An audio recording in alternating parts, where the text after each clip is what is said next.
Jack Daniels. They have had some legendary releases in the past, whether it is the 2021 special release Coy Hills that are almost all hazmat, the Twice Barrel Heritage Rye, some of the Hero selections which are really cool, or just honestly basic Jack Daniels. It is an extremely popular whiskey, it has a massive following, and not too long ago we started getting age-stated Jack Daniels. 10, 12, and now Jack Daniels 14 year. I got very lucky.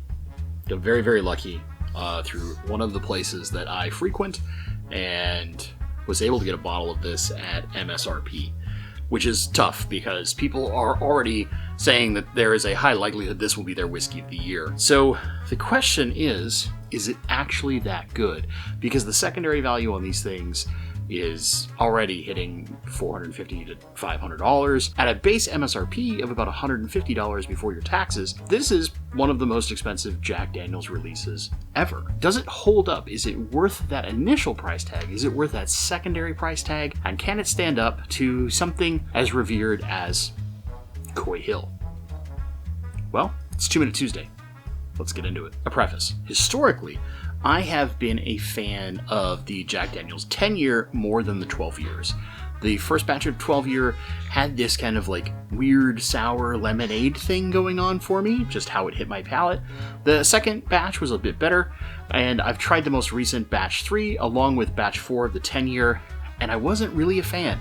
I actually had an opportunity to buy 10, 12, and 14. I passed the 10 and the 12. I actually asked the store, I was like, hey, is your goal to spread these out as much as possible? And they were like, well, yeah, I mean, for certain customers, we want to try and give them one of everything because we know they do more. And I was like, make sure that each person gets a different bottle. I want to pass those. You're helping me out getting a 14. I'm really thankful for that. I want to make sure that this spreads as much as possible. Thanks to my friend Whiskey Wanderberg, I had an opportunity to try the 10 and 12 ahead of time, and it just didn't hit my palate that well. So I was actually pretty happy passing on them and only picking up the 14. Out of all the age statements so far, batch 2 10 year has been my absolute favorite. So can this hold up? Now granted, you've seen that I've opened this, I had a pour, I kind of had to have a pour like a day after I bought it, but we'll not spoil the show yet. Color is like mahogany. It's just wonderful. You can definitely tell there's the age. It's holding on the glass pretty well, so we've got some really good looking viscosity. Let's get on the nose. Whoa.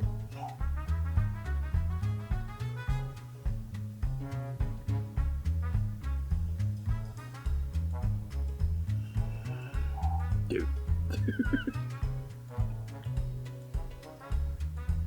Wow. Normally, on the nose of most barrel strength Jack Daniels, I get quite a lot of ethanol. They tend to hit my palate and my nose fairly hot. That's not happening here. Despite being 126 proof, I'm not really getting very much ethanol at all. What I am getting initially, overripe banana, just on a punch where it's getting a little soury, like right when you want to make it into banana bread, right? And a little bit of peanut. Normally when I get oak influence on a nose, it's not like this. This reminds me of like cedar plank cooking, where they cook on a wet cedar plank. The smoke that comes off of that, that's what I'm smelling in this. It's frankly pretty amazing. Because I've not had that experience in any other whiskey so far. It's definitely light. It's not overpowering that kind of initial banana and peanut note, but it's just kind of hanging in there underneath, adding this like wonderful, almost outdoorsy richness to it. And kind of last thing I'm getting on the nose before we get into the palate, I would almost say like short crust or maybe shortbread cookie, where it's definitely very more buttery. There is a little like subtle sweet, but it's more that butter portion that's coming to you. Oh. Whoa, man. We're in danger. We're in big danger right now. I just want you to know. Immediately the influence from the barrel char and that kind of cedary thing is coming in, but it's more like light cedar smoke, like you would when you're cooking something. But man, that barrel char is just this lovely spiciness. It's not overbearing. They're honestly, like, the hug on this is wonderful, but for 126 proof, and considering I've had no drinks before this, it's not really punching that hard. It's drinking more like 110. It's not drinking that hot, but it has this big spicy note up front, and then it kind of tapers off and that banana comes in. Lovely kind of mid-palate and toward the finish. There's lots of that banana, that butteriness, that kind of shortbread cookie thing that I described before. That's coating the palate. Like, it's just lovely, lovely viscosity, giving this fantastic texture. And there's kind of like almost like creme brulee thing, where there's definitely like torched demerara sugar. There's just this wonderful, like, that kind of crystallized, slightly burnt sugar thing going on that adds this wonderful sweetness to it. This is dangerous. This is very dangerous. Although I will say, on the first sip, I'm not getting any of the peanut that I get in the nose. Yeah, man, there's that cedar, that barrel spice, then that banana, and that kind of shortbread cookie and creme brulee thing kind of comes in. There is a very, like, desserty, custardy thing kind of going on. And a lot of that's probably the viscosity and the age kind of helping to this, but man, it is wonderful. Very tail end, I'm getting just a touch of that peanut now. So with that, let's do overall score. This is a 90. It's very good. It's very good. I don't think it's better than Russell's 15. And I haven't officially scored Russell's 15, but Russell's just hits my palate so well. And part of the reason why I say this is, one of the things that I love the most about Jack 10 is it has this, like, peanut brittle deliciousness thing going on as a part of its flavor profile. And I don't really get any of that here, and I love that. But I am getting the banana, which I don't get out of 10. And I love that banana note that sometimes comes in Jack Daniel's products. So I'm a little torn, but it's still, I feel like this is an incredible whiskey, definitely worth MSRP. If you have the ability to get this at MSRP, buy it and enjoy it, because this is really good Jack Daniels. Really good. The finish, I kind of briefly mentioned this, but there's just a touch of peanut. A lot of that barrel spice is just staying in the whole thing, but there's kind of this evolution where up front, big spice, kind of cedar, dips in mid-palate, gets some of that creme brulee, shortbread cookie, a little bit of banana thing going on. Then the banana carries all the way to the end. That spice is there the whole time, and that little touch, like just the faintest bit of like wood smoke is sitting there. And then that little hint of peanut all the way to the very end. But man, this thing lingers really well. I still feel my mouth watering trying to like process this. And this has got a lot of, not flavor profile, but vibes-wise, Russell's 15. And I see why a lot of people compare this to Russell's 15 as far as a, like, just a really impressive whiskey. Because this is very impressive. This is easily the best Jack Daniels I've ever had. But the question is, can this hold up to Coy Hill? Let's find out. So, I have two different Coy Hills. Well, I have more than that, but I have two that are open. I have a 2024 that sits at 122.5 proof. So a little bit lower, but very close, right? 126, 122, not a big thing there. And then I have one 2021 at 140.4. Now, there's some big differences in where these were aged. They're both aged in Barrel House 8 of Coy Hill, but the location in the warehouse and some of the aging is where it's different. Most of the Coy Hills are assumed to be somewhere in the like 10, 11 year range. Although there is potentially some younger juice. They are all single barrels, where Jack Daniel's is at least 14 years old on the Jack 14, but it is a blend.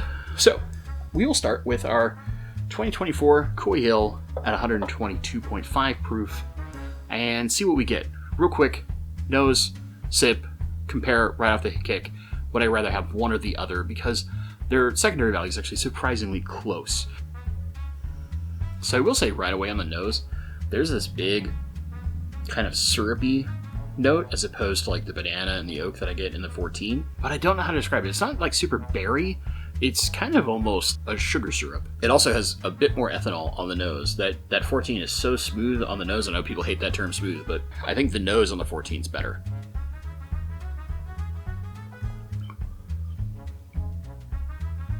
Wow.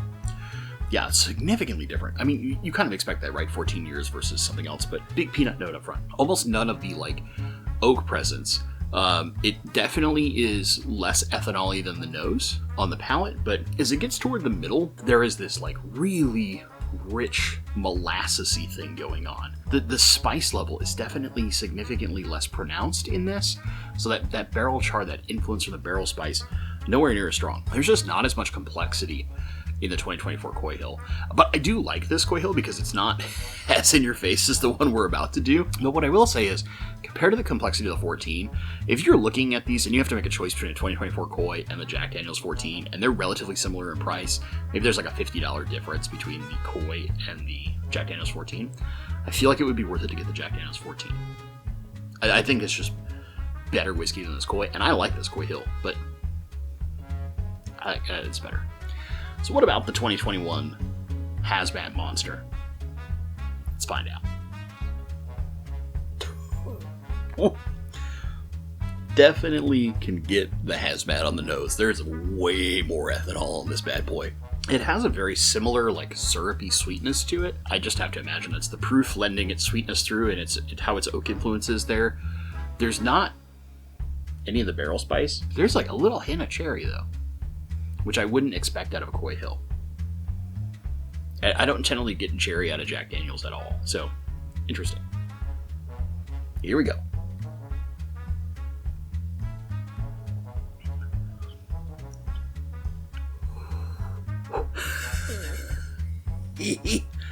Yeah, you feel that 140 proof. Holy Lord.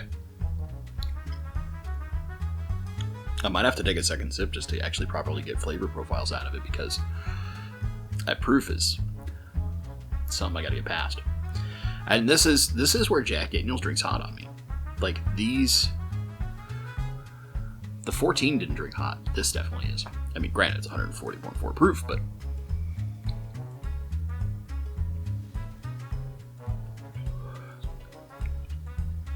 okay, there we go.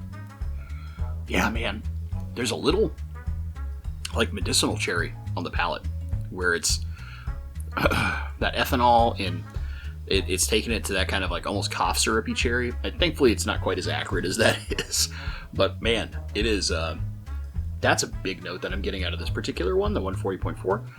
So this big medicinal cherry. There's definitely a very syrupy sweetness thing going on there, kind of similar to what I got in the other Coy Hill, where it's a kind of almost molasses thing, where it's very dark, it's very rich, it's very sticky. But the like barrel spice and oak influence, again, are not very present. And that like kind of cool cedar plank thing that was going on with 14 is just such a unique experience compared to things that I've had in other whiskeys, where the wood influence shows up. It's more wood sugars or things like this, and not like cedar plank smoke. This is probably going to be blasphemy for a lot of people, because if you look at secondary, any of the hazmat Coy Hills right now are like $800+. I mean, they're going for bonkers amounts of money. But I would say, compared to this one, now granted, this has been open quite a lot longer. This has been open since, if it's like almost 2 years. It got open in March of 22. I would honestly say I'd rather have the 14. That's probably blasphemy to some of you like big Coy Hill fans, but I feel like I'm going on more of an interesting ride with the 14. This is not as complex. I mean, it is lingering like crazy. It is powerful whiskey, and that like medicinal cherry and that big syrupy sweetness, I can still taste them right now. They're just lingering and hanging on and just absolutely destroying my palate's ability to clear that away, which is a good thing. I want to be very clear, because it's just coated my tongue so well and keeping that flavor there, and it's just going on and on. There's a little like kind of pie crust thing that's coming in at the tail end, so kind of similar to 14, but there's not as much of that barrel spice influence, which I like quite a lot, and I don't get any of the like evolutions. It's kind of the same note for me all the way through, and that's just how this particular single barrel is hitting my palate. We want to be very clear here, but for me, I'm doing this one. If I was going to a bar to get a pour, or if I was trying to find a new bottle because I didn't have one at all, between the two different Coys and this, I am trying to find this. I want to be very clear though.